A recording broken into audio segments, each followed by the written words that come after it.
Sandrine Bachy, bonjour. Merci tout d'abord de nous accorder cette interview, cet entretien à quelques heures du 60e Congrès national de l'UNOSTRA. Alors avant d'aborder les principaux thèmes de ce congrès de demain, donc avec vous, on vous connaît peu et je serais tenté de vous poser quelques questions sur votre expérience professionnelle. Les TPE que l'UNOSTRA représente, vous les connaissez même plutôt très bien puisque vous co-dirigez avec votre mari une TPE de 6 camions dans l'Hérault. Votre mari est conduit et est fils de routier, donc c'est une vraie entreprise familiale de transport routier. Vous avez décidé de continuer donc à diriger avec votre mari l'entreprise en devenant présidente de l'UNOSTRA en juin 2017. C'est essentiel pour vous de garder le contact, d'être sur le terrain? Ah ben comme ça on n'est pas déconnecté de la réalité. C'est d'abord ma vie, le syndicat il vient après, c'est un plus le syndicat. Mais au départ, c'est mon boulot, oui, il faut que je sois sur le terrain, il n'y a pas de souci à ce niveau-là. Alors, on ne le rappelle pas assez, 8 entreprises sur 10 dans le transport sont des PME, des TPE que représente l'UNOSTRA, votre fédération. De par leur taille, leur effectif, ce sont des profils d'entreprise les plus exposés à la concurrence déloyale et notamment à la surtaxation dans le transport. C'est sûr que quand on nous annonce une nouvelle taxe, on a des marges qui sont vraiment minimes, donc on est vite soucieux de savoir si on va pas mettre à la poubelle notre marge et travailler à perte, quoi.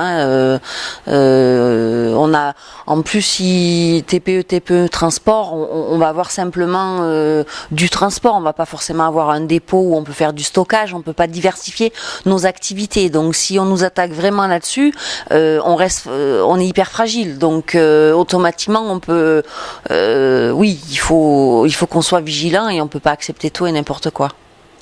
Alors nous parlions à l'instant de concurrence, le dossier paquet routier est actuellement discuté à Bruxelles, c'est une vraie usine à gaz.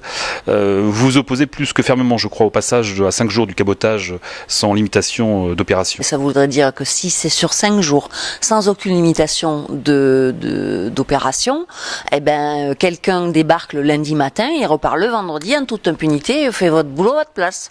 Et il a le droit. C'était le moyen de contrôle que l'Adréal avait, le nombre d'opérations, pour pouvoir verbaliser et dénoncer le cabotage illégal. Donc si en plus, il n'y a même plus de limitation d'opération, sur quoi vont-ils pouvoir verbaliser et s'appuyer pour combattre le cabotage illégal? Donc c'est intolérable, intolérable.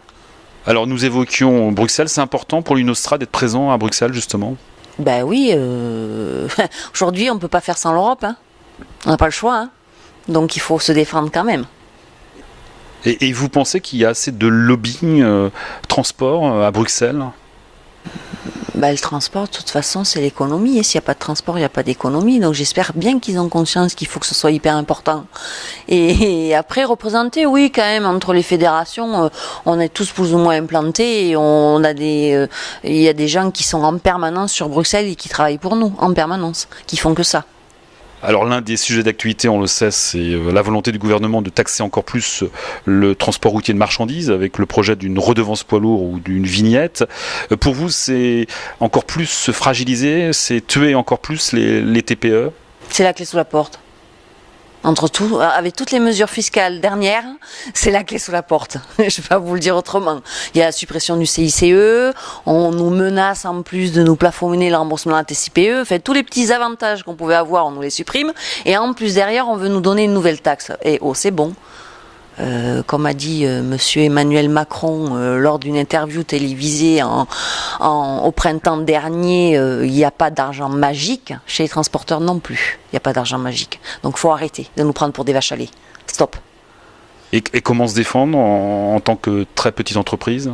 Ah mais il va falloir se défendre, on ne peut pas admettre ça. Surtout qu'en plus, on leur démontre depuis des mois, depuis qu'il y a cette idée de cette redevance, on leur démontre depuis des mois qu'il y a quand même plus de 33 milliards que l'on paye pour l'entretien des infrastructures, donc qui couvrait largement les besoins. Le problème, c'est que cet argent, il n'y a qu'un tiers qui est affecté aux infrastructures. Ils ont qu'à réaffecter ce qu'on leur donne à la bonne utilisation et ils auraient besoin de rien de plus. Donc aller taxer d'autres secteurs. Alors je le disais tout à l'heure, en France, les PME TPE représentent 8 entreprises sur 10. Cela veut dire que vos TPE sont les plus exposées à la pénurie de conducteurs, votre entreprise par exemple? Alors non, je dis pas que j'ai pas de problème de recrutement, hein. Ça fait 2 ans, c'est la 2e année. Là, l'été vient de se terminer. Habituellement, je remplaçais toujours mes conducteurs qui partaient en congé. Ça fait 2 ans que je peux pas les remplacer parce que je ne trouve pas de remplaçants et que du coup, j'ai des camions arrêtés pendant la période estivale. Ça fait le 2e été que c'est comme ça. Donc, je dis pas que je suis pas touchée par la pénurie, mais ce que je ressens. Du coup, il y a beaucoup de mutations. En fait, c'est des chauffeurs qui vont d'une entreprise à une autre. Voilà, il y a beaucoup de turnover. L'herbe est toujours plus verte ailleurs, donc ils viennent voir. Et aujourd'hui, ce que je ressens moi pour les TPE-PME, c'est que ceux qui sont dans, alors ils étaient peut-être au départ dans des TPE-PME, mais qui ont été, il y a des départs à la retraite où il y a eu une vente, etc., qui se sont fait absorber par des plus grands groupes. Et résultat, ils se sentent plus à leur place. Parce que dans des grands groupes, ils ont l'impression de devenir des numéros. Donc du coup, ils recherchent des TPE, des petites structures familiales pour être de nouveau où le facteur humain est vachement plus important. Donc jusqu'à présent, je m'aperçois que souvent quand j'ai des candidatures, ça va être des chauffeurs qui avaient connu des petites structures où ils avaient un contact humain important, qu'ils ont perdu et qui veulent retrouver. Donc les TPE, je pense qu'on est moins touchés par la pénurie que les grosses, les très grosses en fait. Après, je dis pas qu'il en manque pas. Je dis pas qu'il n'y a pas des choses à faire, parce que quand on voit le nombre de chômeurs qu'il y a et que vous passez une annonce à Pôle emploi et que vous n'avez aucune réponse, ou que si vous avez des réponses, des CV, que vous téléphonez, que la personne vous répond et que vous lui donnez un rendez-vous et qu'au rendez-vous personne ne vient, il y a des choses à faire.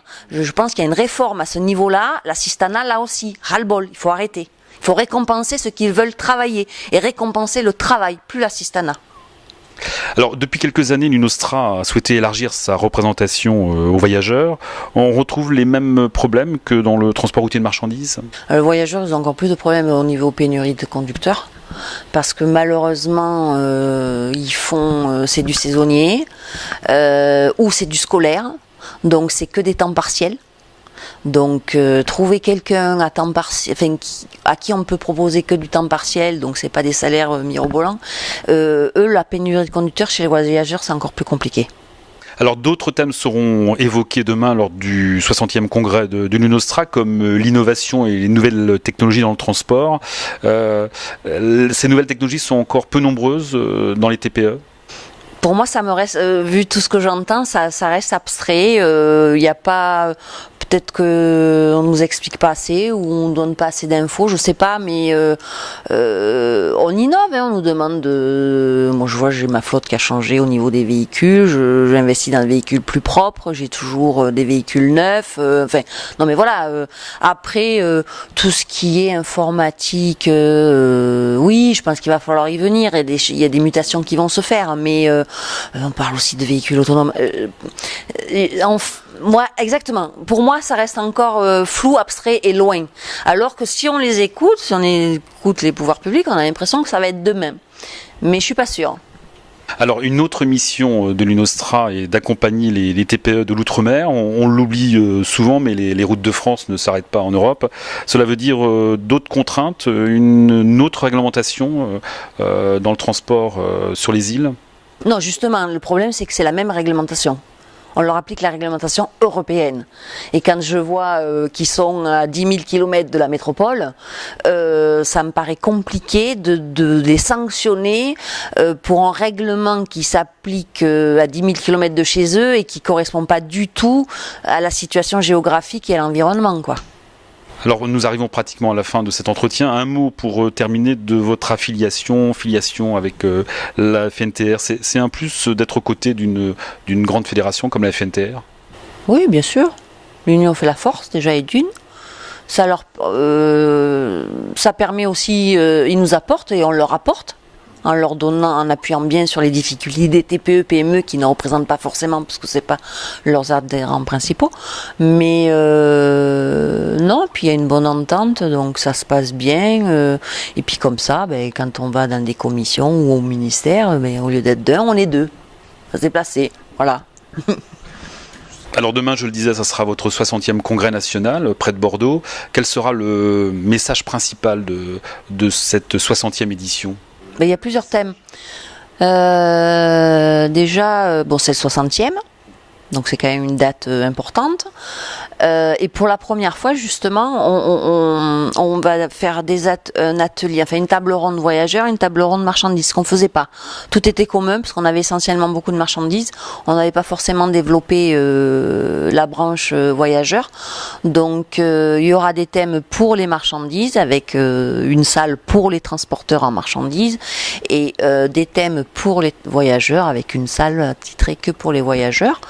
Donc après ça reste des sujets de tous les jours, les innovations, les véhicules de demain, il faut bien, même si j'ai dit que c'était abstrait, on est quand même obligé d'en parler et d'informer, mais je vais peut-être apprendre moi-même des choses aussi, y a pas, en général, oui, c'est toujours très intéressant ce qu'on entend dans les congrès. Sandrine Bachy, je vous remercie en tout cas et bon congrès de demain. Merci, à vous aussi.